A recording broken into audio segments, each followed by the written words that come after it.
ओम नमो भगवते वासुदेवाय। हर हर महादेव। भोलेनाथ सभी भक्तों पर अपनी कृपा बनाए रखे।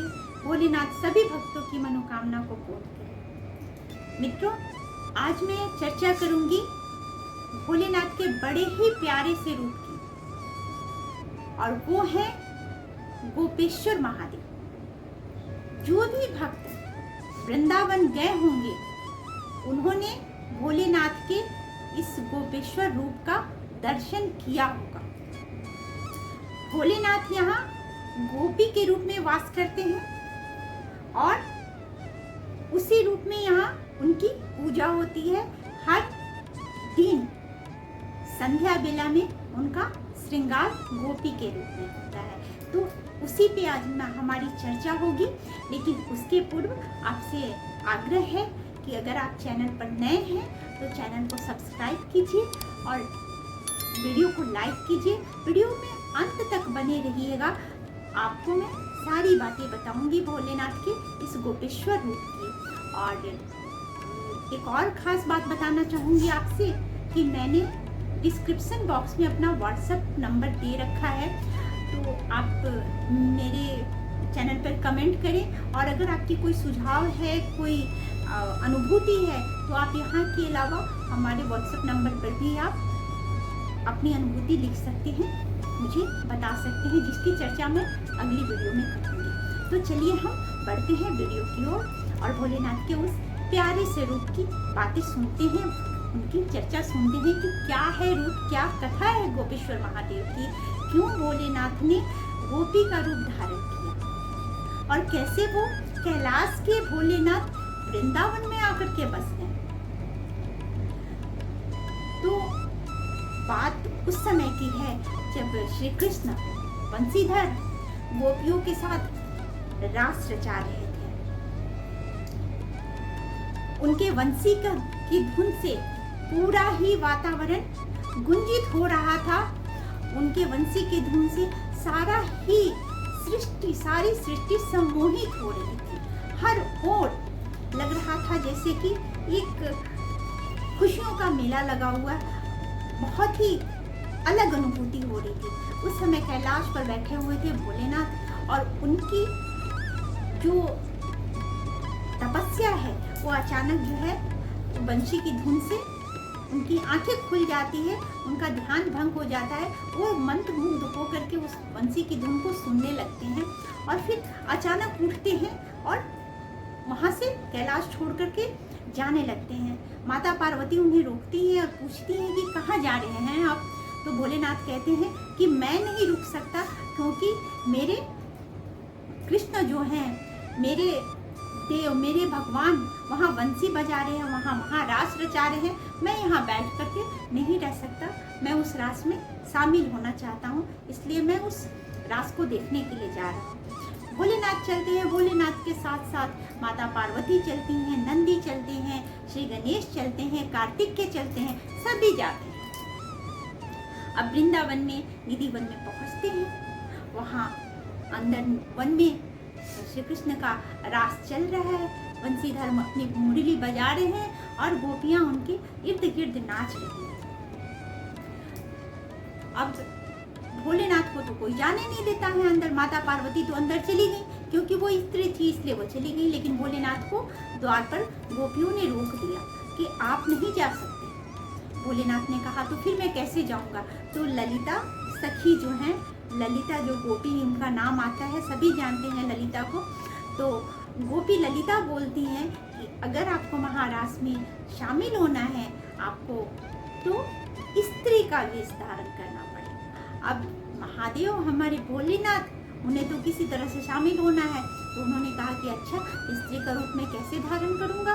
तो ललिता बताती है कि आप जाइए जमुना जी के पास, जमुना जी आपको स्त्री रूप में तैयार कर देंगे। अब वहाँ जाते हैं भोलेनाथ और जमुना जी शिव जी को पूरी तरह से 16 श्रृंगार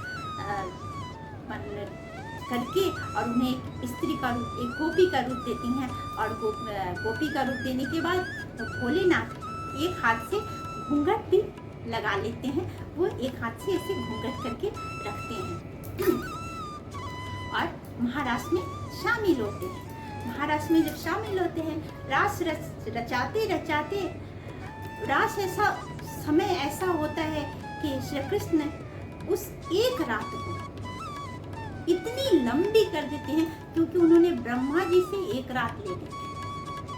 अब ब्रह्मा जी से जो रात ली थी, तो ब्रह्मलोक में ऐसे भी कहा माना गया है, ग्रंथों में वर्णित है कि ब्रह्मलोक का एक पल भी पृथ्वी पर के का जाने कितने वर्षों के समान है, एक हजारों वर्षों के समान होता है। तो भगवान श्री कृष्ण ने मुरलीधर ने वहाँ ब्रह्मलोक से एक रात ले ली, और वह महारास की रात इतनी लंबी हो गई, गोपिकाओं का तो जो अंदर का प्रेम है वो प्रेम श्री कृष्ण पे वो लुटाए जा रही हैं, उन्हें अपना सारा प्रेम समर्पित कर रही हैं, और महारास चल रहा है। इसी बीच श्री कृष्ण को ठिठोली सूझती है, और वो कहते हैं कि अब मैं, गोपिकाएं जब महारास रचाती हैं तो वो घूंघट डाल करके रचाती हैं, तो सती के चेहरे पे घूंघट है वो, तो श्री कृष्ण कहते हैं कि मैं अब एक एक करके गोपिकाओं के चेहरे देखूंगा। सभी लाइन में खड़ी हो जाती है। भोलेनाथ परेशान हो जाते हैं कि भाई ऐसे तो श्री कृष्ण मुझे पहचान जाएंगे, तो श्री कृष्ण कहते हैं सभी पंक्ति में खड़े हो जाएं।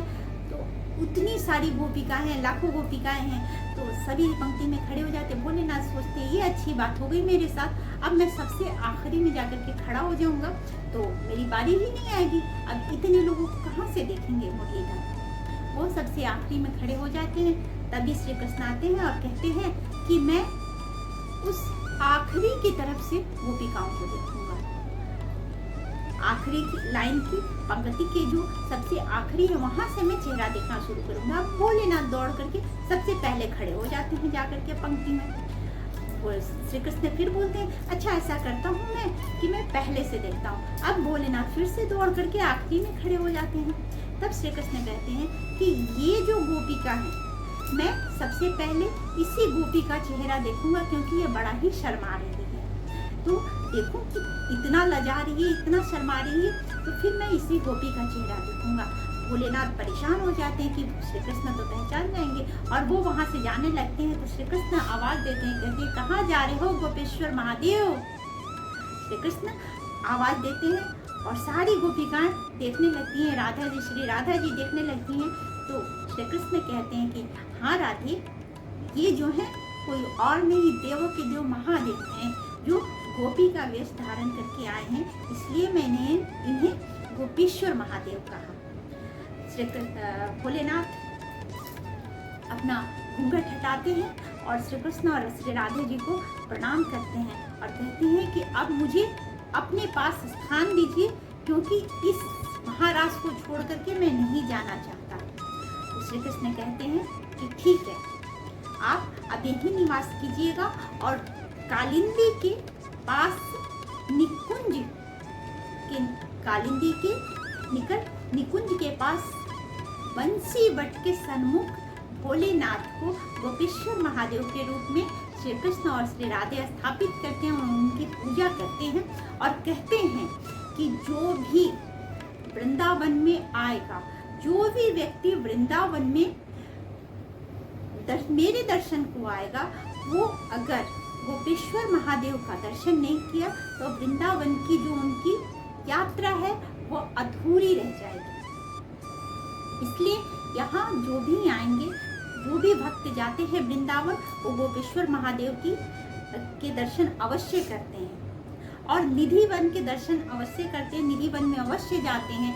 आज भी कहा जाता है कि निधि वन में प्रत्येक रात श्री कृष्ण जो हैं अपने गोपियों के साथ महारास रचाते हैं, और वहाँ से बंसी की आवाज़ आती है, तबले की थाप की आवाज़ आती है। ऐसा माना जाता है कि श्री कृष्ण वहाँ पे हर रात महारास रचाते हैं, और गोपेश्वर महादेव का दर्शन अति शुभ होता है।